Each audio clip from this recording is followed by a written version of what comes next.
Welcome to Up and Away, the restaurant marketing podcast, saving the world from bad marketing, brought to you by Qubriux, the all-in-one platform for loyalty and customer engagement.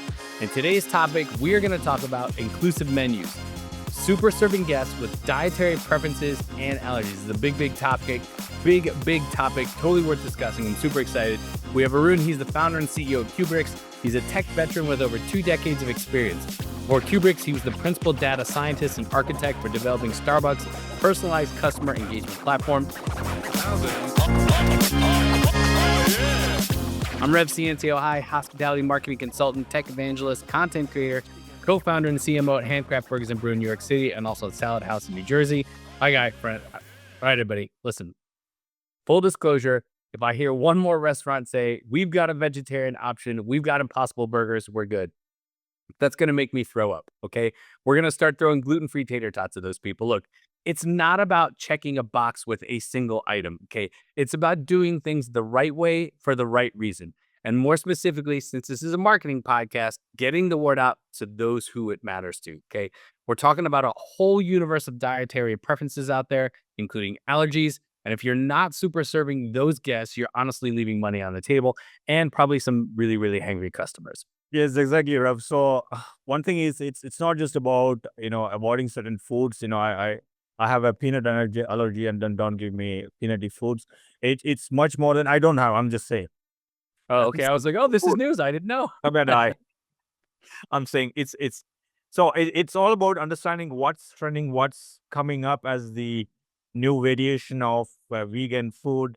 I know companies, who look for social media feeds and then process it and understand what are the upcoming trends. Large companies do that. So if they know that this is, for example, like somewhere in, mid 2010-ish, right? That's where a lot of vegan, salady foods became trend. And a lot of restaurants were cubed to adopt to those trends. I don't think it's a trend, though. It's sort of my point here. And I think that's what you're getting at is like, it's not a trend. It's real, right?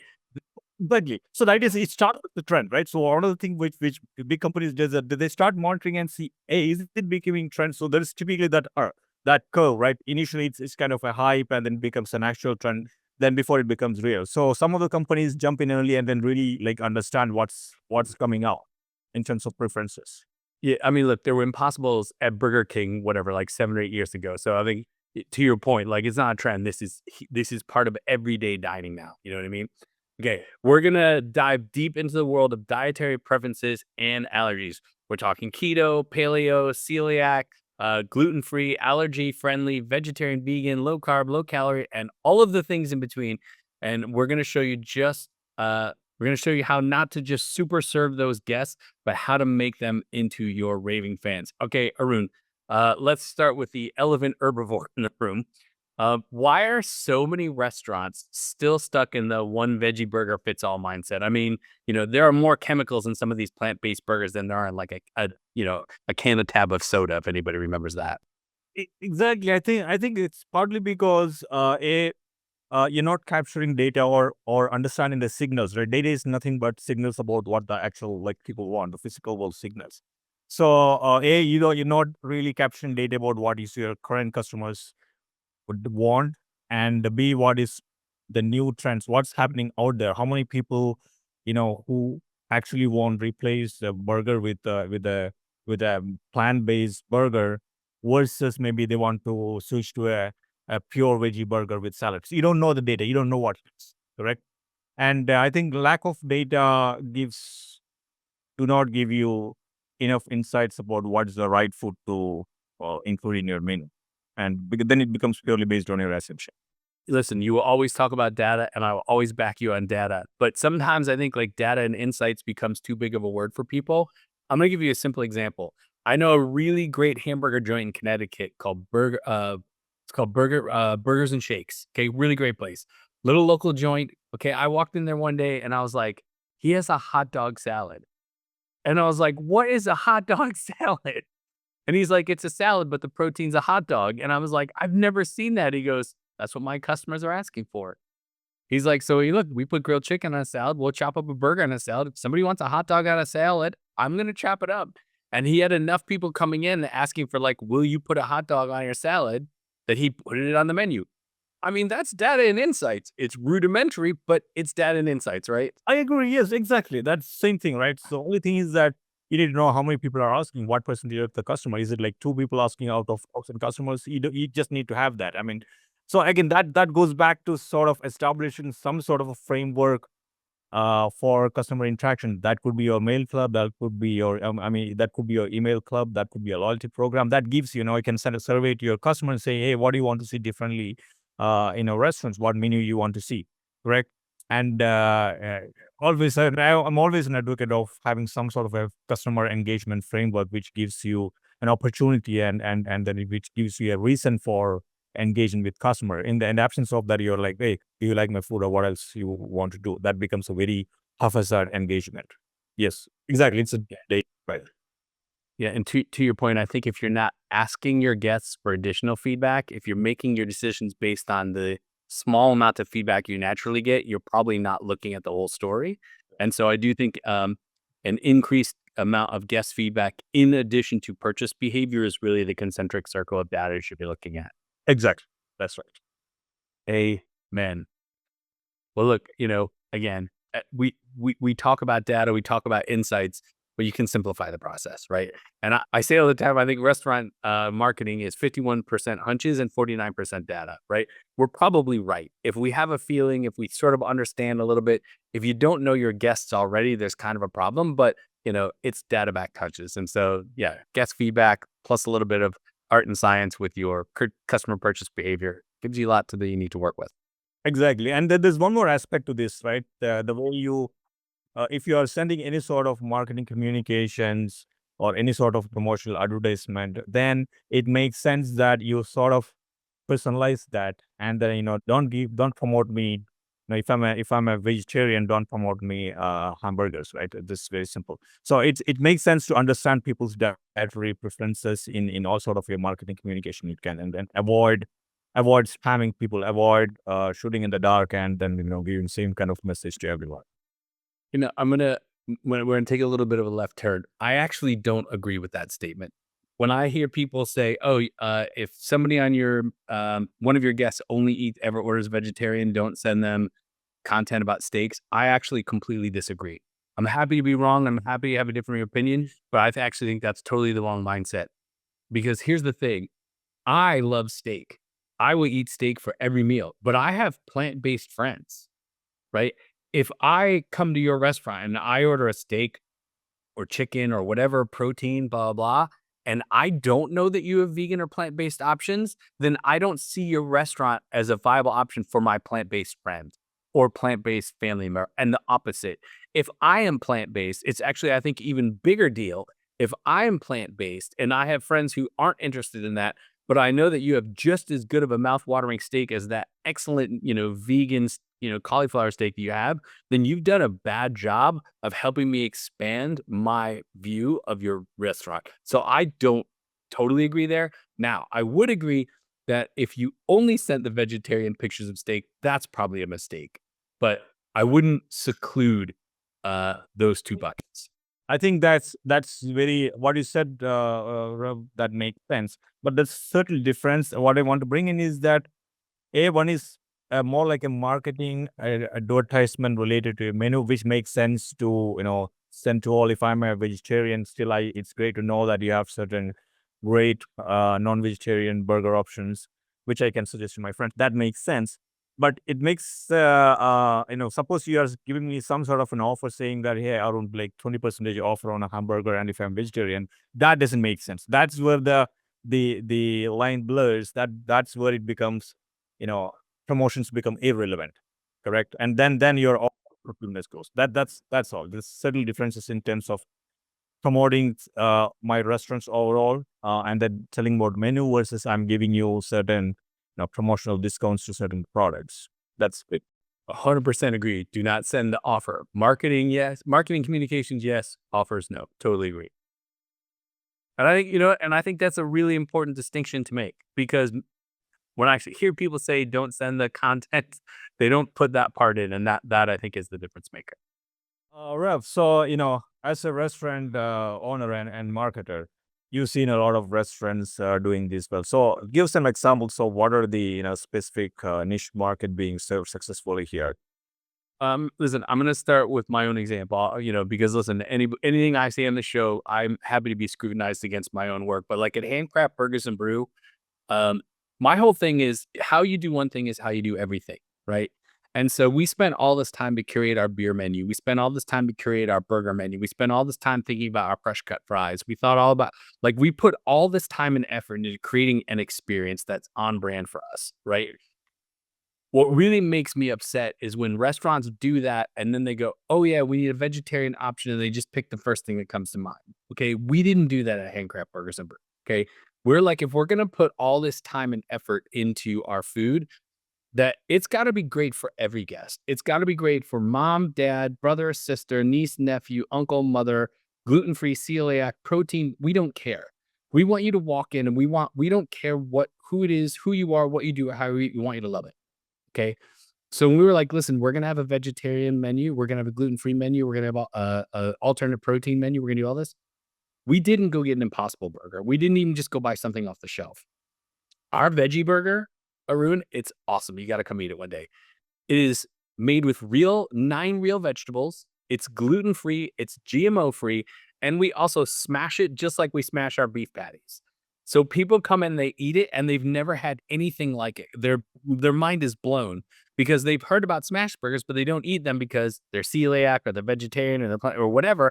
But we actually treat the veggie patty the same way we treat the beef patty. It's cooked on a different grill in the whole 9 yards, and we cook it separately. But like we literally put as much thought into the vegetarian options as we did the regular options. Same with our gluten-free bun. And we didn't just stop there. We have gluten-free tater tots and gluten-free French fries. So if you come in the door and you're celiac or plant-based or vegetarian or vegan, like we got you, right? And I think that's the type of thinking that all restaurants need to apply to this is if you're going to do it the right way, okay? And look, it's the same thing. Taking away from my restaurant, like go look out there, especially like around here in New York. We have plant-based restaurants for burgers. We have plant-based sushi restaurants.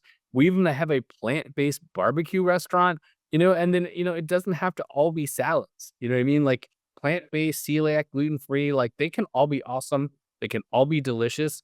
Um, I think it's important. Again, I know you asked for an example. I just gave you a bunch. But the key here is like, if you're going to do it right. Right. And there's lots of examples. If you're unsure of what doing it right looks like, get on the internet. Go Google these things. There are some really great plant-based, protein-based, gluten-free based restaurants and businesses out there who are super serving those audience and niches and dietary preferences who are doing really cool, awesome, interesting, unique food that you can just go model. You know what I mean? Yes, indeed. All right, let me ask you though. You work with a lot of restaurants. What do you see as the biggest opportunity here? I think, as a data guy, I will always tend to say that, start looking at the data, understand what your guests want, what are the existing preferences. So now there has to be some sort of framework we need to talk about. What is the step one here? What's the first question you need to ask your customers? I would say, well, look, I really think it starts, by asking the question, why do you want to super serve dietary preferences and allergies? Like, if it's a money grab, like, okay, that's not necessarily, you didn't start a restaurant because you love cooking, maybe, but you don't maintain a business because you love cooking. It's about making money. So if money is your motivator, then like, how can you super serve that along with the rest of your money? If it's being a great steward of the community, or if it's because you're really passionate about food, like what's the reason? What is the reason you want to super serve dietary preferences and allergies? My answer would be that, the percentage of customers who deviate from the mainline food, you know, it is, I mean, the percentage of, look at the special like vegan, the trend of being vegan, right? Go back about 30 years ago. I don't think the trend was that established. I mean, the percentage of customer who wants a vegan diet or a certain dietary preferences. You can talk more about this if I'm wrong here, but my thought is that, as the trend becomes, everything starts to trend, and at some point it becomes big enough. That means you have a large enough percentage of the customer who will need dietary preferences. So your objective is to always ensure that you are able to cater to those customers who's significant enough, and then ensure that you're not losing business, that part of the business, to somebody else. So that's what I would call as the reason why you should care. Yeah, and no, I mean, like, I mean, that also brings up a good point. Like, it is a business, right? And so, if you want to cater to people with specific dietary preferences or allergies, right, there's also a cost to that, right? Like, food has cost of goods and inventory, and so if you can't carry enough of an item that is shelf stable, right, you're throwing food out. Like, so that's also a hurdle to think. So again, I think it's go into the data. What are your guests asking for? Why do you want to do this? And then what's the concentric circle of how are you able to serve those guests and still run a profitable business? You know what I mean? Right. I mean, it also makes sense. Does it make sense to deviate? I mean, to even have, like, for example, I run a restaurant which is primarily serving steaks. Should I care about creating a vegetarian steak? I don't know that answer. So you can answer that, but it depends on is there a customer base for that within your overall number of customers there? Yeah, I mean, I laugh. I went to a steakhouse last year that had they had all the normal, the ribeyes and the New York strips and the fillets or whatever, but they also had a cauliflower steak, and I like cauliflower. It's pretty good. And I looked at my friends and I was like, "Let's get one." And like, why? I was like, "I'm just literally just curious." And you know what? It was awesome. But we, the meat eaters, the protein people at the table, just saw it as like a side or an appetizer. You know, like I would get a vegetable on the side of my steak, or I might get a salad before it. So to me, it was like, I don't care that it's called a steak. To me, it was a vegetable. You know what I mean? In that case, like by super serving somebody who wants to go to a steakhouse but doesn't eat steak, they actually also attracted people who like steak. You know what I mean? Right, right. So, Rev, Have you let's talk. So I was just saying, let's talk about, so you're already running a restaurant. Now, you need to understand, does it make sense for me to cater to the special dietary needs? And what is that percentage of customers? So I think we need to go a little more methodical about it. So I think first is, as I mentioned, right, you need to collect the data. And that basically means what we call as one is first party data, which is us getting the information from customer itself. For example, if you have a mobile app, you can ask customers to mention their dietary preferences. Then you know that this is the percentage of the customer. These are the exact customers who have certain specific preferences. You can, if you don't have a mobile app, you can still have some sort of a customer feedback mechanism. You can ask, if you have any sort of technology implemented for gathering customer feedback, that would be awesome. So you can send some surveys to your loyal customers and say, hey, what are your preferences? So once you get the data, again, to Rev's point, right? You can ask your customers, but the problem is that might not give you enough picture, that we won't be able to do an analysis that, hey, what is that? You ask like 10 customers and all the 10 customers said, give certain preferences. In your mind, you might say that, what, whoever I asked said yes. And you might conclude that what everyone wants it, but it could be that we just asked, 10 out of 1,000 customers. And then just purely by coincidence, know, everyone said yes to dietary preferences. So having some sort of a technology, to gather customer feedback actually helps to, get through this. So yes, so I think understand, and also if you don't have explicit data from customers' habits, you can get certain idea. Like that certain customers who's been with your restaurant for a long time have never ordered anything non-vegetarian. That means you can pretty much conclude that he's at least vegan or vegetarian. You can at least conclude that much. And now same thing. Also from, let's say, a certain kind of restaurants, for example, salad restaurants, right? Which the idea is that the food is composed with explicitly composed with certain different ingredients, like salads. And you can, if you go through customers' data and then algorithmically, you can understand what kind of food they tend to like. And then that can also help in recommending new new food combinations or new dietary preferences to them. For example, if I see that this customer or never ever ordered anything which contained milk, even though he had an opportunity to do so, uh, I might be able to conclude that he's a vegan, for example. Right. And this could be a very simplistic approach, too simple conclusion, but I'm saying that there are opportunities by going through the data and then existing customer preferences to infer what could be the dietary preferences for a given customer.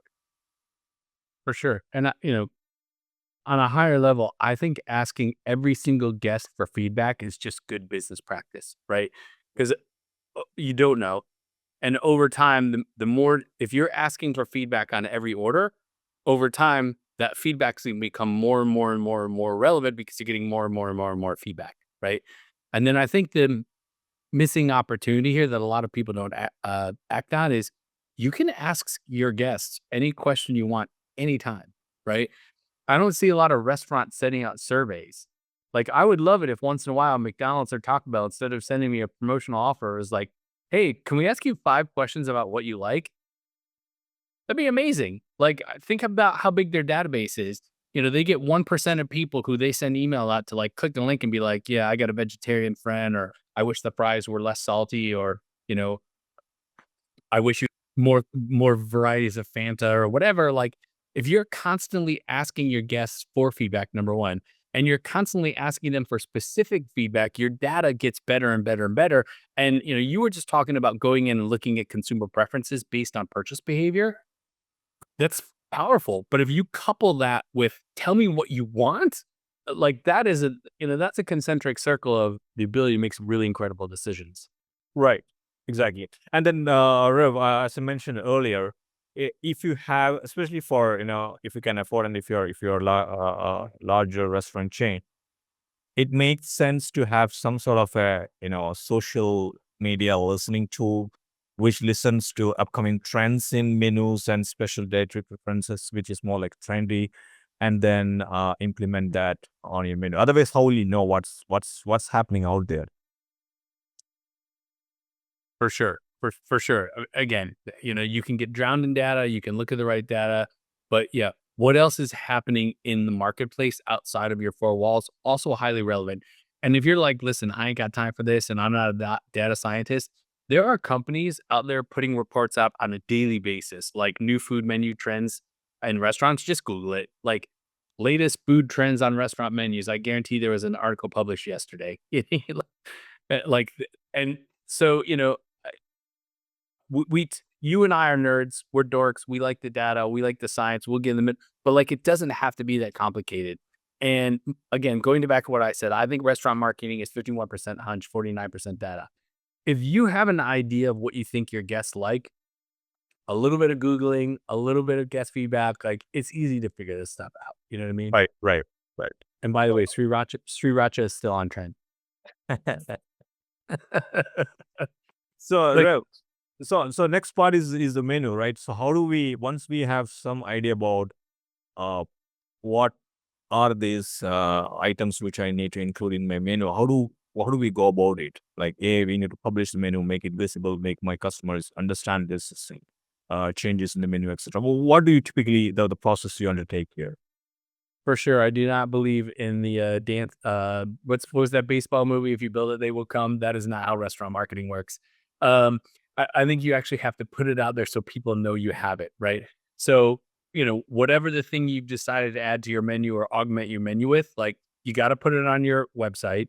It's got to be on your online ordering. You need to update your listings, Google, Bing, Yahoo, Yelp, Foursquare, so that you can be searchable for those things, right? It's got to go in all the places where guests are already going to discover what's on your menu. And then you have to think about, like, the guest journey.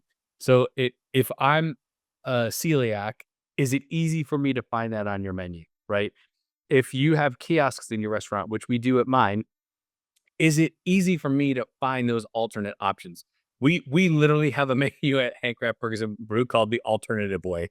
And so you click there and there's gluten-free, there's vegetarian, there's plant-based, whatever. And it might even be easy in that. But the point is, you have to put it on your website. It has to go in your online ordering. It has to go in your listings.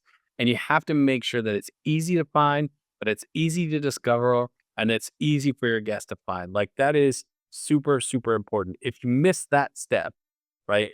You missed the whole thing. And I listen, I know that the people that listen to this podcast are not like, very rudimentary caveman-esque thinkers.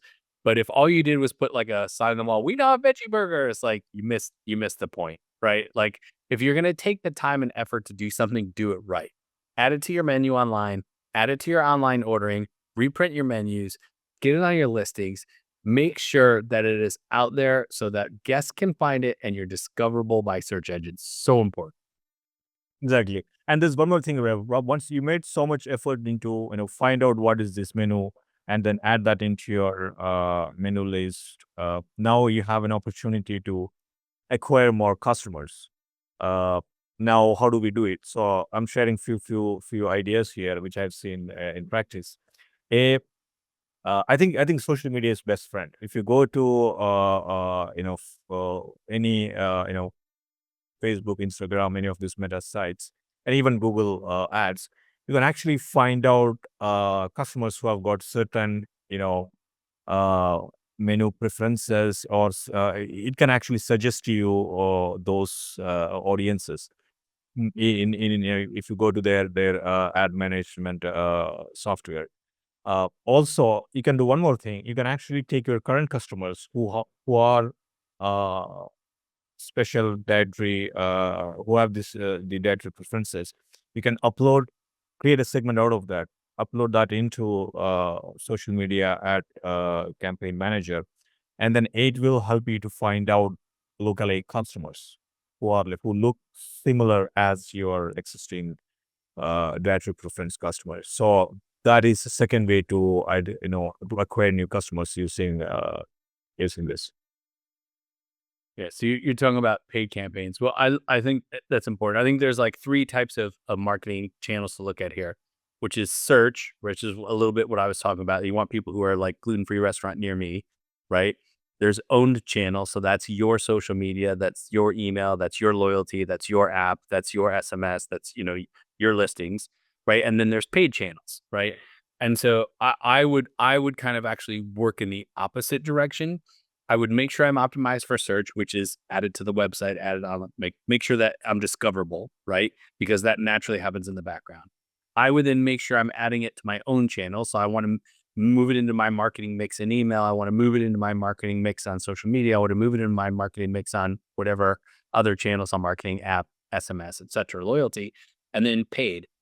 Once I knew like people are coming to me for that item, once I knew that the people that are coming to me for that item or those menu items are happy with it, they're like, hey, this is great. I really liked it.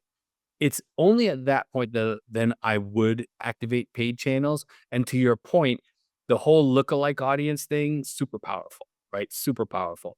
If I have 1,000, if I have 10,000 people or 5,000 people in my email database and I upload it to Facebook and I say, hey, find more people like this in a 5 mile geographic that care about vegetarian, like, that's, I always like to say, if you're going to pull a bow and arrow, try to get as close to the red as possible. You know what I mean? That's exactly what that is.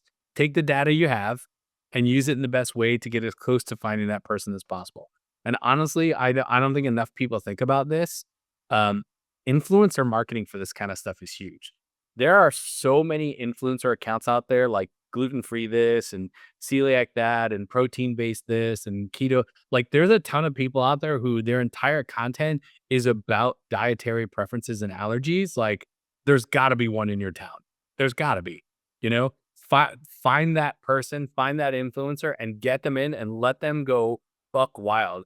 We have a gluten-free influencer. This is a funny story. We have a gluten-free influencer in New York City. Sorry, we have lots of gluten-free. There's one who's very, very well known, and most restaurants were not taking her seriously. It was kind of funny, and I reached out to her and I was like, "Hey, I see you have a gluten-free account. We have a really awesome gluten-free bun. We have gluten-free tater tots. We have gluten-free French fries. Anytime you want to come by, let me know the meals. I'm gonna be happy." And she said to me, it's like, you were the first restaurant to like embrace it. Like you were the first non-gluten-free restaurant. You were the first non-celiac restaurant. You're the first restaurant to just say, hey, we did this. I'd love your feedback. And like she came in, she loved it. She told us what we would do differently. And we listened to her and we brought it. And now like she talks about us all the time. It wasn't that hard, man. What I think influencer marketing is a great channel for this kind of stuff. Yes, totally. Right. The thing about this specific dietary segment, this niche segment, they typically have this clan and tribe mentality. They follow the leader who advocates for that. That in that way, social media is big on from the audience perspective. The social media followers are very adamant about, religious about their leader, who's the influencer there. So the influencer marketing makes a lot of sense here. Amen. All right. Well, we do have to wrap it up here. I just want to be clear about a couple of things. Okay. The first thing you need to ask yourself is, why do you want to super serve these people? Okay. Second step is to look at your guest data and then also look at what guests are asking for. If you don't have enough data, ask for more feedback. Think about what on your menu can be added or augmented, right? That's still on brand for you. Apply the same level of developing those menu items as you would the other menu items. Add it to your menu and start marketing. That's your framework. Yeah. Awesome. Well, listen, everybody, thank you for joining us. If you enjoyed the conversation, can you please share this episode with a friend of yours who might also find it helpful? And remember to give us a rating right now. That helps us to spread the word to others who might find us valuable, just like you do. In the next episode, we got a big one. We're going to talk about a tech stack for restaurants. We could probably go for hours on that one. I'm excited about it. We will need multiple sessions on that week. It might be a series. We'll kick it off on our next episode. Make sure to hit subscribe on your favorite podcast player so you don't miss an episode from us. Cheers.